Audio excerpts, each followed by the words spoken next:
ഞാൻ എന്റെ 7 8 പഠിക്കുമ്പോഴായിരുന്നു എന്റെ അമ്മ പെൺഡ്രൈവിൽ സിനിമകളാക്കി കൊണ്ടുവന്നുകൊണ്ടിരുന്നത്. അങ്ങനെ ആദ്യഘട്ടത്തിൽ കണ്ട സിനിമകളുള്ളതായിരുന്നു ഫൈനൽ ഡെസ്റ്റിനേഷൻ. ആ ഒരു ഫ്രാഞ്ചൈസിലെ സിനിമകൾ കണ്ടു കഴിയുമ്പോൾ തന്നെ എനിക്ക് ആ നിമിഷം ഭയങ്കര പേടിയായിരുന്നു. ഏത് നിമിഷം വേണമെങ്കിൽ മരണം നമ്മുടെ അടുത്തോട്ടും വരാമെന്നൊരു ഭയം. ആ രീതിയിലാണ് എടുത്തു വെച്ചിരിക്കുന്നത്. ഈ ഫ്രാഞ്ചൈസിൽ തന്നെ എന്റെ ഏറ്റവും ഫേവറേറ്റ് ആയ 2 സിനിമകളാണ് ഇതിന്റെ ഫസ്റ്റ് പാർട്ടും സെക്കൻഡ് പാർട്ടും. എന്താണ് ഫൈനൽ ഡെസ്റ്റിനേഷൻ നല്ല കൃത്യമായിട്ട് തന്നെ ഈ 2 പാർട്ടിൽ പറഞ്ഞു വെച്ചിട്ടുണ്ട്. പിന്നെ നമ്മൾ മരണത്തെ ഭയക്കണം എന്നൊരു ഫീലിംഗ് നമ്മുടെ അകത്ത് ഇൻജെക്ട് ചെയ്യും. അങ്ങനെ ഫൈനൽ ഡെസ്റ്റിനേഷൻ ബ്ലഡ് ലൈൻസ് എന്ന സിനിമ ഇറങ്ങിയിരിക്കുകയാണ്. ആ ഒരു ഫ്രാഞ്ചൈസിന് തന്നെ ജസ്റ്റിസ് കൊണ്ടുവന്നിട്ടുണ്ട്. എൻജോയബിൾ ആണ്. പക്ഷെ അവർ കൂടുതൽ ആ വേൾഡിനെ യൂട്ടിലൈസ് ചെയ്യരുത് എന്നാണ് തോന്നിയത്.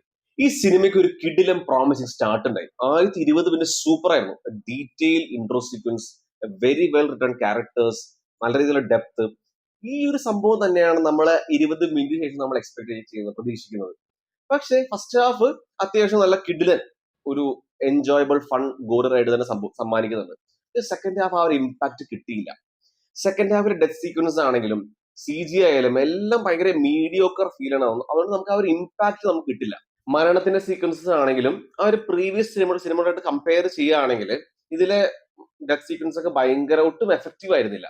പിന്നെ ഫൈനൽ ഡെസ്റ്റിനേഷന്റെ കണ്ടന്റ് തന്നെ മരണത്തിനെ എതിർക്കുന്ന കുറെ ആൾക്കാരാണ്. സോ നമ്മൾ ലോജിക്ക് നോക്കി പോകേണ്ട ആവശ്യമില്ല. പക്ഷെ സെക്കൻഡ് ഹാഫിൽ റൈറ്റിംഗ് ഇല്ലോജിക്കൽ ആണെന്ന് നമ്മളെ തന്നെ മനസ്സിലാക്കി തരും. ഫസ്റ്റ് ഹാഫിൽ ഓണസ്റ്റ് റൈറ്റിംഗ് അല്ല സെക്കൻഡ് ഹാഫിൽ. സെക്കൻഡ് ഹാഫിൽ അത്യാവശ്യം കുറച്ച് എൻജോയ് ചെയ്യാനുള്ള എൻഗേജിങ് മൊമെന്റ്സ് ഉണ്ടെങ്കിലും ഒരു ആവറേജ് സെക്കൻഡ് ഹാഫ് ഉണ്ടായിരുന്നുള്ളൂ. ആ ഒരു മാസീവ് വേൾഡ് ബിൽഡിംഗ് ആണെങ്കിലും സെക്കൻഡ് ഹാഫിൽ അത്യാവശ്യം കുറച്ച് ട്വിസ്റ്റ് ആണെങ്കിലും ഒട്ടും ആ ഒരു ഇമ്പാക്റ്റോ ആ ഒരു സർപ്രൈസിങ് എലമെന്റ് തോന്നിയില്ല. അല്ലെങ്കിൽ അവർക്ക് ആ എൻഡിങ് ഡിഫറെന്റ് ആക്കായിരുന്നു. ആ ഈ സിനിമയുടെ എൻഡിങ് സീക്വൻസ് പേഴ്സണലി എനിക്ക് ഭയങ്കര അൺറിയലിസ്റ്റിക് ആൻഡ് ഡിസപ്പോയിന്റിംഗ് ആയിട്ടാണ് തോന്നിയത്. പെർഫോമൻസസ് വളരെ നന്നായിരുന്നു. ആ ഒരു ഭയങ്കര ജസ്റ്റിഫയബിൾ ആയിട്ട് തന്നെ അവരെ പെർഫോം ചെയ്തിട്ടുണ്ട്. നമുക്ക് ആ ക്യാരക്ടേഴ്സിനെ നമുക്ക് ഫീൽ ചെയ്യും.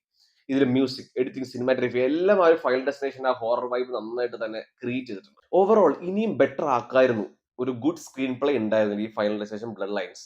നന്നായിട്ട് യൂട്ടിലൈസ് ചെയ്യുന്ന ഒരു സംഭവം ഈ സിനിമയുടെ അകത്ത് ഉണ്ടായി. നമ്മൾ പണ്ടൊക്കെ ചില ഫൈനൽ ഡെസ്റ്റിനേഷൻ കാണുമ്പോൾ നമുക്കൊരു ട്രോമ വരും ആ സിനിമ കണ്ടു കഴിയുമ്പോൾ. ആ ഒരു സംഭവം ഇവിടെ മിസ്സിംഗ് ആയിരുന്നു. എന്നാലും ഒരു ഡീസന്റ് എൻഗേജിങ് ഗോറി റൈഡ് തന്നെയാണ് ഫൈനൽ ഡെസ്റ്റിനേഷൻ ബ്ലഡ് ലൈൻസ്.